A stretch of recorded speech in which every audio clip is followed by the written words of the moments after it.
Hey, what's going on YouTube? Happy New Year's. Today's Thursday, January 4th, 2018.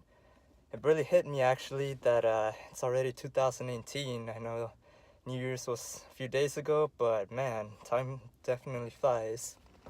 But anyways, I wanted to give you guys a quick update on how my training's been going, especially because the half marathon I have planned for January 21st, which is on a Sunday, is fast approaching.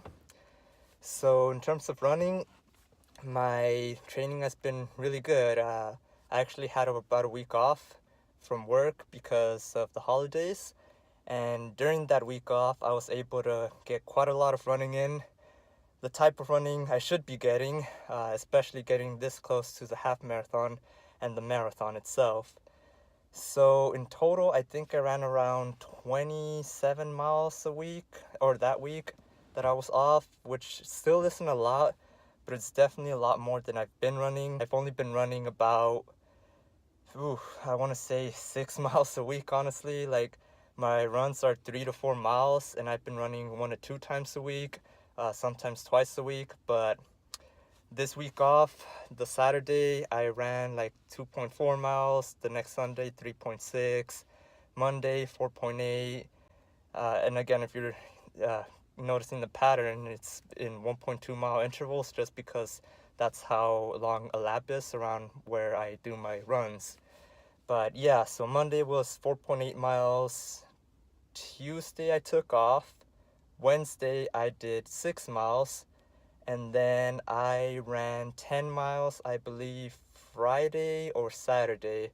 Don't remember, but I'll probably post at least the 10-mile results so you can kind of see like how I did that week. So yeah, I'm finally getting decent mileage in, or at least I've been getting because of the week off from work.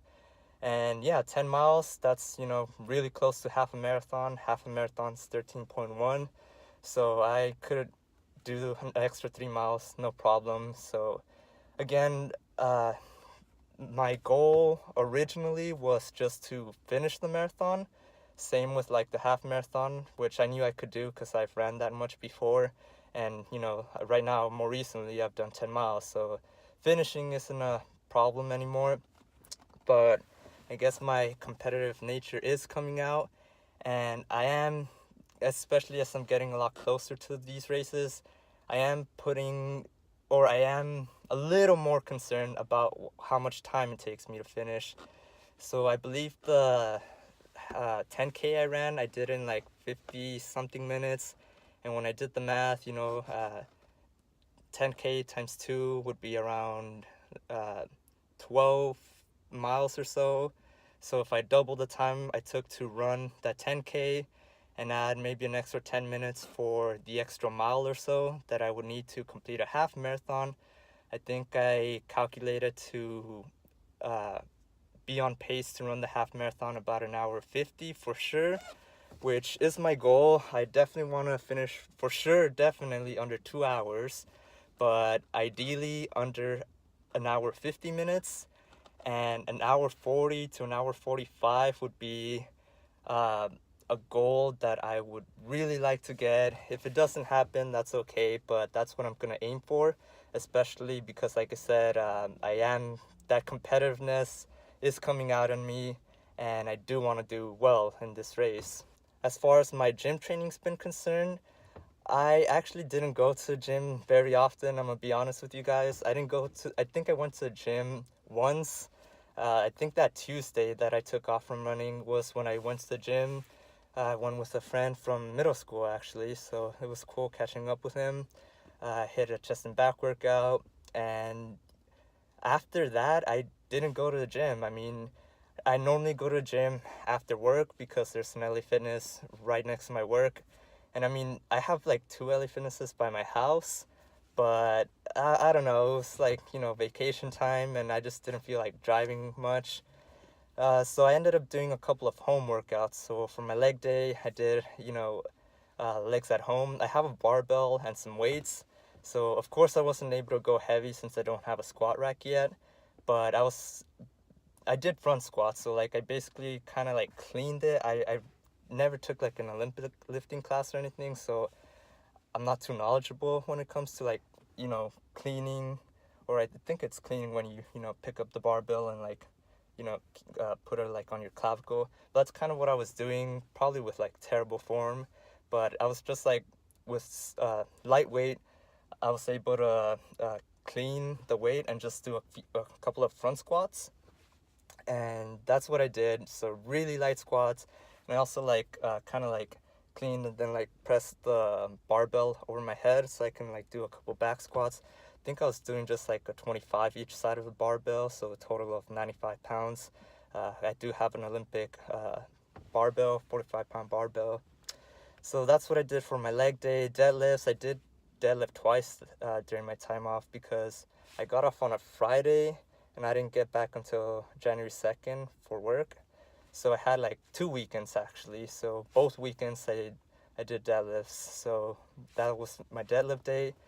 And I did do an arm day at home. I have like 12-pound weights, which isn't much, but I just did like a bunch of reps and like different variations of curls, some, what do you call it, overhead tricep extensions.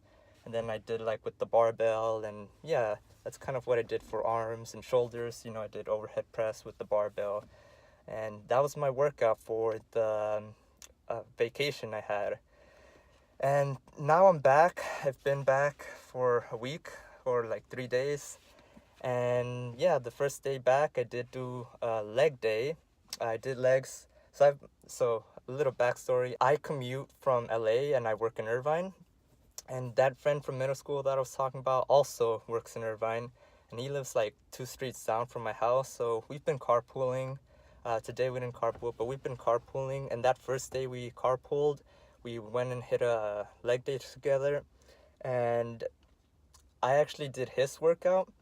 And what he did was 8 sets of 5 for squats.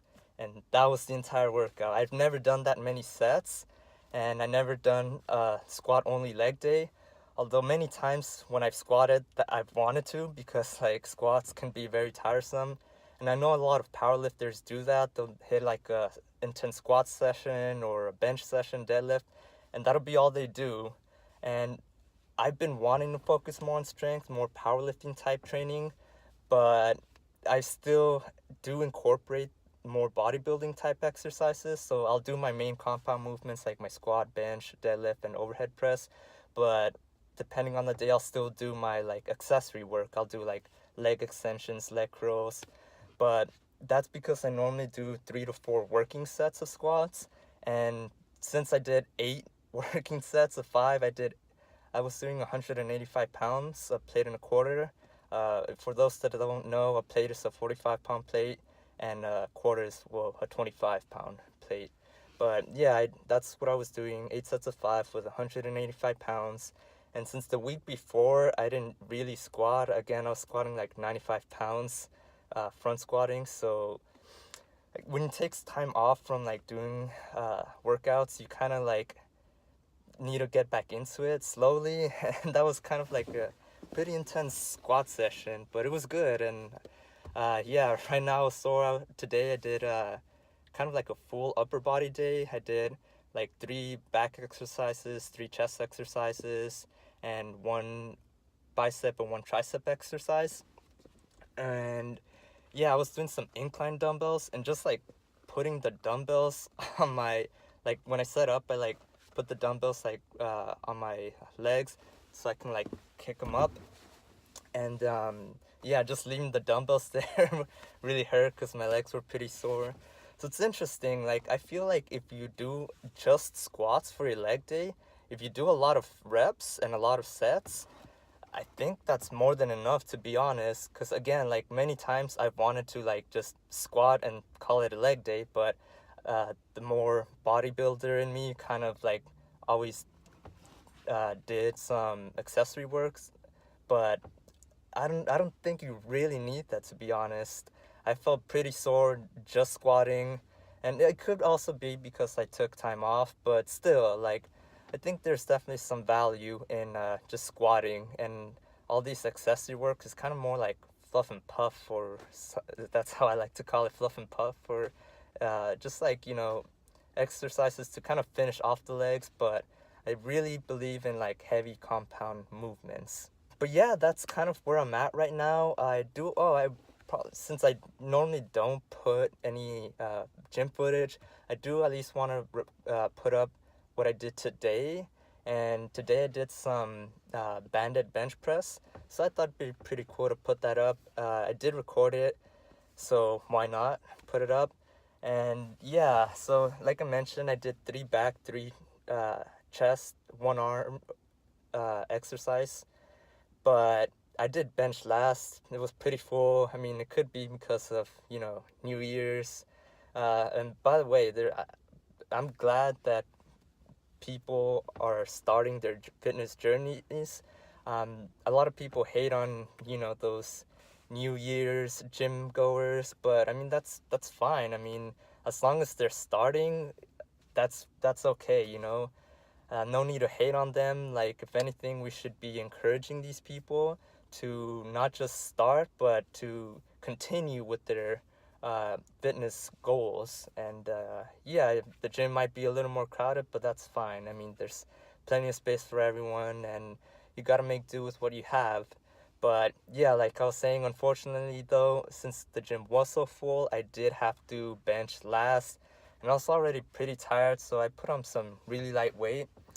And as you know, I've been following like a strength program, and I was supposed to do 3 sets of 5 with 80% of my 1 rep max plus an AMRAP set. But instead, I just did some really light banded bench press, which again, I'll throw up a video. But yeah, what I was doing is, let's see, 25 and a 10 plus the barbell, 115 pounds, so really lightweight. Even when I do a close grip bench press for like my arm days, I still put a plate at least, or sometimes I'll do like 95 or 115. But yeah, what I'm trying to say is I did go pretty light, and it still felt really heavy, but it's all good. I'll get back to where I was pretty soon. And it was good to mix things up and do some banded bench presses. And for those that don't know, banded bench press, the reason you do them is there's a lot of reasons why doing banded bench presses can be beneficial. One reason is that it kind of teaches you to be explosive. And the reason for that is as you're bringing the barbell down, the bands don't have as much as an effect as when you're pressing up. When you're pressing up, the bands are pulling down on the barbell. So in essence, it makes it heavier at the top. So you're really working at your triceps when you're doing banded bench press, and you're working on your lockout. Your lockout is like the top portion of the bench press, which typically involves more tricep work. But it also teaches you to be explosive. Like, I know I wasn't really fast in this video that I'm showing, but ideally when you do banded bench press, you want to focus on speed, and just to teach your body to be explosive so that when you do bench press without the bands, you just have a lot of speed. And you kind of have to have speed because, again, it's going to get a lot heavier at the top of the movement. So as soon as you start pressing, you want to go fast so you have enough force to be able to like lock it out and finish the exercise. And that's why banded bench press can be beneficial to your training. So if you have some bands, consider doing some banded bench press. But anyways, guys, I want to wrap up the video. I know it's getting a little long. So again, Happy New Year's to everyone. I hope you reach all your goals, and I will see you in the next one. Peace.